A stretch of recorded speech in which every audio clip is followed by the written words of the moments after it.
¿Qué es más grave? ¿Que el brazo judicial del régimen chavista haya ordenado la captura de González Urrutia?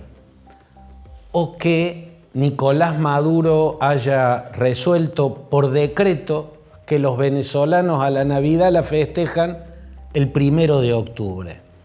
A simple vista daría la impresión de que es más grave que haya una orden de captura dictada contra un hombre cuyos 75 años parecen mucho más porque tiene fragilidades, un hombre que tiene una carrera diplomática impecable, que tiene un currículum donde no hay ni una sola mancha, que tiene una historia personal de absoluta corrección, un hombre que irradia mansedumbre, bonomía, decencia, un hombre cuya única verdadera falta fue vencer y por una distancia abrumadora a Nicolás Maduro en la elección del 28 de julio.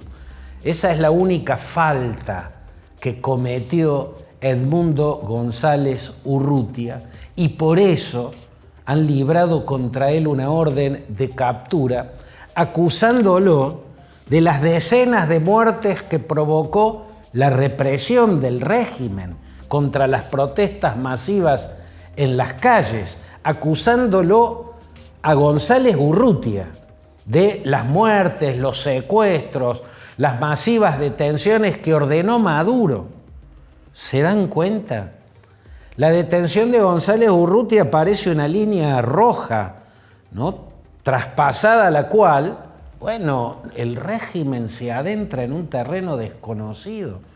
No sé cómo va a reaccionar la sociedad de ver que se detenga a una persona con las características de González Urrutia, donde la totalidad de los venezolanos, aunque un porcentaje mínimo simule que no, la totalidad de los venezolanos saben que su único delito ha sido derrotar en las urnas de manera abrumadora a Nicolás Maduro, obligarlo a hacer un fraude grotesco, burdo, que se parece a esconder un elefante en una caja de fósforos.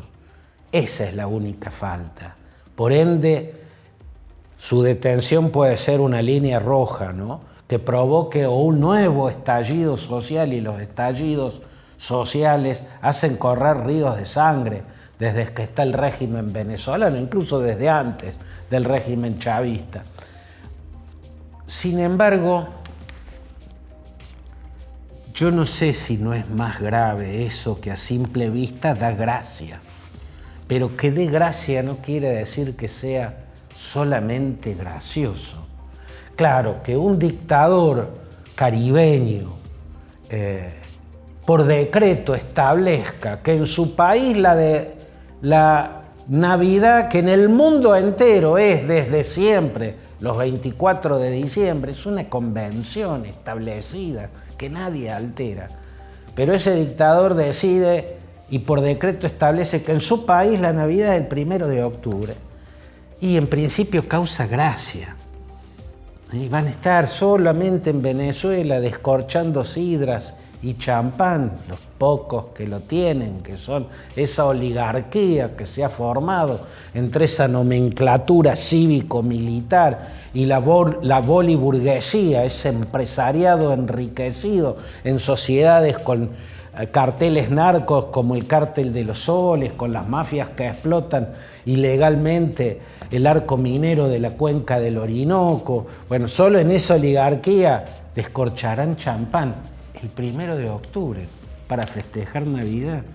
Da gracia pensar que el primer día de octubre van a estar cortando el pan dulce, algo que se hará en el resto del mundo el 24 de diciembre.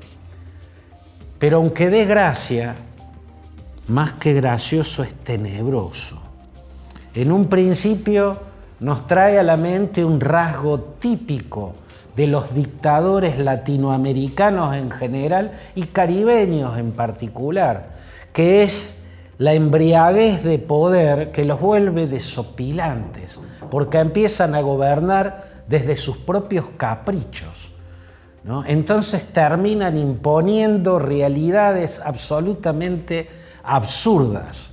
Eso tan típico de los dictadores latinoamericanos en general y caribeños en particular es lo que inspiró personajes de comedia. Por ejemplo, a mediados de los 80 en la televisión argentina, el dictador de Costa Pobre, aquel personaje que encarnaba de manera brillante, como siempre, Alberto Olmedo, o que inspiró a Woody Allen en 1971 para escribir, dirigir y protagonizar la película Bananas, en la cual encarnaba a un neoyorquino típicamente como Woody Allen, o sea, alérgico, súper tímido, nervioso, hipocondríaco, que pierde su novia, que era una activista de izquierdas. Entonces se aventura en un rincón del Caribe y por situaciones rocambolescas termina liderando una revolución y convirtiéndose en dictador. Y cuando se convierte en dictador, ese neoyorquino desopilante se convierte en un dictador desopilante y empieza a tomar decisiones absolutamente descabelladas, absolutamente descabelladas. Bueno, vemos que el cine de humor, la televisión de humor, la comedia, ha retratado desde el cine, desde la literatura y desde la televisión a las dictaduras caribeñas como dictaduras absurdas, ¿no? Donde el ridículo es parte de lo natural, de lo normal, en esa dimensión del absurdo al que siempre entran los dictadores caribeños. Lo que reflejó Alejo Carpentier en ese género que él llamó lo real maravilloso, que refundó poco después García Márquez, ya con el nombre de realismo mágico. El coronel no tiene quien le escriba, se inspiraba en esa característica de los dictadores caribeños, el ridículo, el absurdo, en el que ingresaban inexorablemente por la embriaguez de poder. Bueno, a eso se parece Nicolás Maduro, tratando de cambiar de tema, tratando de descomprimir el clima social que es agobiante por la pobreza, porque la economía ha empezado a crecer, pero solo crece para esa oligarquía hiperrica que se ha generado en estas décadas, pero no para la mayoría de la sociedad, que lo que produce es una diáspora permanente que va inundando el resto de América Latina, de los Estados Unidos, Canadá, países europeos, ¿no? Esa realidad tan opresiva, mucho más agravada desde el fraude grotesco del 28 de julio, es la que quiere descomprimir Maduro. ¿Cómo? Tomando una decisión absurda, trayendo la Navidad lo más cerca posible, así la gente ya empieza a tener espíritu navideño, los comerciantes empiezan a ver cómo nutrirse de productos para vender en esos días, todo empieza a vivir en torno a la Navidad y supone que así va a seguir ganando tiempo, ¿no? Es la dimensión del absurdo, pero no es solamente eso. Está más allá del dictador de Costa Pobre o del personaje de la película de Woody Allen de 1971. El absurdo es también uno de los rasgos del totalitarismo. Y probablemente esa ya sea la fiebre que se ha instalado en el régimen venezolano. Tiene demasiado que perder. Hay toda una nomenclatura asociada con mafias, ¿no? Hay demasiada gente que vive con demasiada riqueza y que terminaría en la cárcel si ese régimen cae. Entonces, ese régimen puede estar sintiéndose obligado a incursionar lisa y llanamente en el totalitarismo. Y el totalitarismo no es una simple dictadura. Todo totalitarismo es dictatorial, pero no toda dictadura es totalitaria.